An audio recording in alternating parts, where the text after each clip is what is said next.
ہے۔ منشیات کے استعمال اور اسمگلنگ کے خلاف عالمی دن آج منایا جا رہا ہے۔ اس حوالے سے مٹا اپر سوات میں آگاہی واک ہوئی۔ اس کا مقصد نوجوان نسل کو نشے کے استعمال سے بچانا تھا۔ اس وقت نمائندہ نیوز بہار علی ڈی ایس پی مٹا پیر زربات شاہ کے ساتھ موجود ہیں، وہ ہمیں مزید ڈیٹیلز دیں گے۔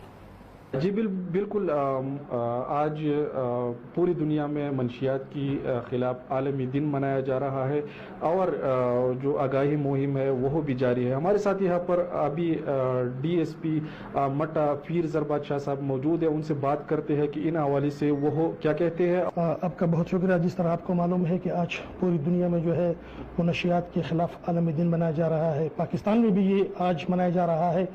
اس کے حوالے سے آج ہمارے تحصیل مٹا میں جو ہے منشیات کے خلاف ہم نے ایک واک کا اہتمام کیا ہے، جس میں یہاں کے لوکلز، صحافی برادری اور وکلاء برادری اور بازار کے نمائندے جو ہے وہ ہمارے ساتھ شامل ہوں گے، اور یہ ہم پیغام دیں گے اپنی نئی نسل کو، جو ہماری نئی نسل جو ہے اس منشیات کی وجہ سے بے راہی کا شکار ہے۔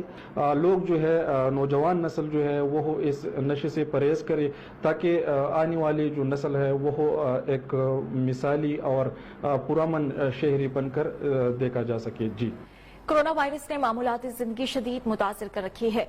Movie makers, photo studios, camera man, D J, sound operators اور ڈیکوریشنز کے کاروبار تباہ ہو کر